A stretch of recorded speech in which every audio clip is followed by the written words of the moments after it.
uyu munsi rero tugiye guhimbaza hari umutangakori so himbaza tariki 5 Kigarama mu mwaka wa 2019 buriranye n'isabukuru y'imyaka 10 ikigo OBR kimaze gishinzwe. Hano bibutsa yuko ikigo OBR cyashinzwe igenekerezo ya 14 mu Kakaro 2009 aho umukuru w'igihugu yateye igikumu ku itegeko inomero 1/11 rishyiraho ico kigo kijeje gutorokanya amakori y'amatagisi mu Burundi.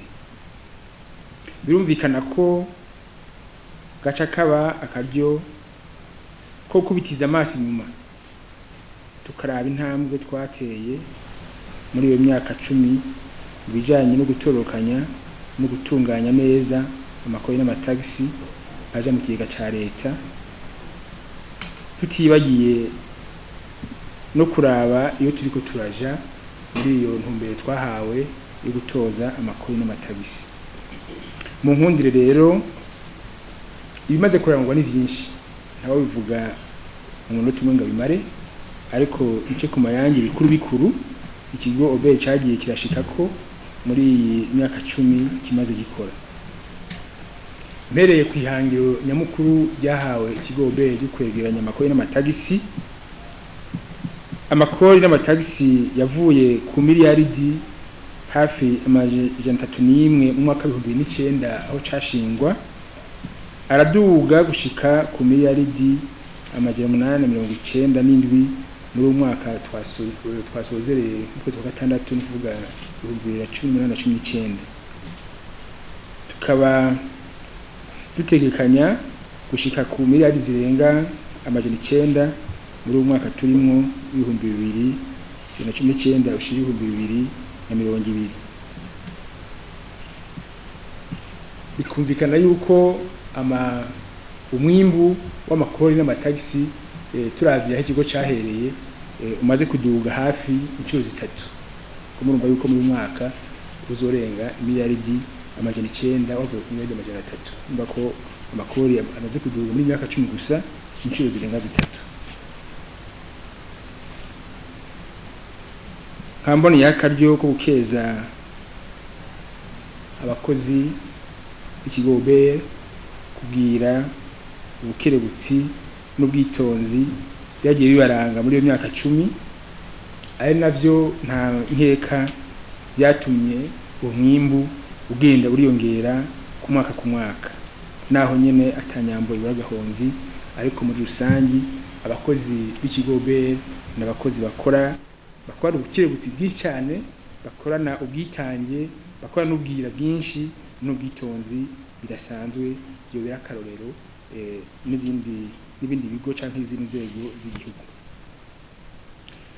Ikigo OBR ni cyari gushika kuri yo ntambwe kidakoresheje amategeko ajanye n'ibihe hamwe n'ubuhinga bwa none bwo gutorokanya bwo gutunganya imirimo. Kandi twarashize mu ngiro ubuhinga bwa kijambere bwo gukorera hamwe mu bihugu bisangiye akarere, hano bavuga nk'umugambi wo gutoreza hamwe amakori n'amatagisi muri uyu muryango w'ibihugu bya Afrika mu seruko no twita territoire unique, bivuga yuko amakori n'amatagisi ava ku bidandazwa byinje cyangwa bisohoka mu gihugu bitorezwa hamwe aho bisohokera mu gihugu bisohokeramo, hamwe no gushira hamwe gukoresha amategeko asa mwe twita tarif extérieur commun TEC. Ikindi OBR cyakoze gifadikanije n'izindi nzego zibijejwe mu gushiraho amategeko yohereza abatanga kori n'abatoza kori mu mirimo yabo. Twobibutsa ko itegeko rusangi rigenga amatagisi mu Burundi ryahinyanyuwe mu mwaka wa 2013 riza ritomora neza ingene amakori nka TVA ariyo ikori kunyongera agaciro, ikori ku nyungu rirenga amakori rigenga amakori yo hagati mu gihugu atozwa. Mu ntumbero yo kurwanya urudandazwa rwa magendu n'uruciye mu binywabi, ikigo OBR kirakoresha ubuhinga bugezweho gutohoza maze hagaruzwa amafaranga yotakaye agaheza akinjizwa mu kigega ca leta.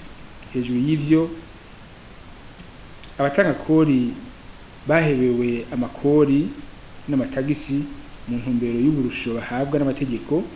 Ikigo OBR kirakurikirana neza amaherezo y'ibikoresho vyahebewe amakori kugira ngo ntihagire wikika muri n'ubwo burusho ngo akore urudandazwa atabirekuriwe. Abamboneyeho akaryo ko kwibutsa abatwumviriza ko hariho agashirukabute leta iha iciye muri OBR abo bose barereka ahari kuhabera urudandazwa rwa fraude, bakabishikiriza mu ibanga ntangere maze bagashimirwa ku rugero rwa 10% rw'amafaranga aba yagarujwe. Mu ngendo yo kurwanya igiturire, ikigo OBR kirafise indinganizo bikoresha mu guhasha umukozi wese yotwagwa n'ingeso yo gupfumbatishwa canke yo kurya igiturire, agaheza agahanwa hakurikijwe amategeko agenga OBR n'amategeko agenga akazi. Kuva mu mwaka wa 2011 ikigo OBR cama gifise umugambi ngenderwako w'imyaka 5 kija kirahinyanyura uko kibonye bibaye ngombwa. Ubu rero tukaba dufise umugambi w'imyaka 5 tugenderako, kuvuga uva ku 2018 gushika 2022. Kuvuga ko ari umugambi uheza ugatanga intumbero ibikorwa byose bigendera kora n'ivyo iteganya gukora muri kazoza ka hafi.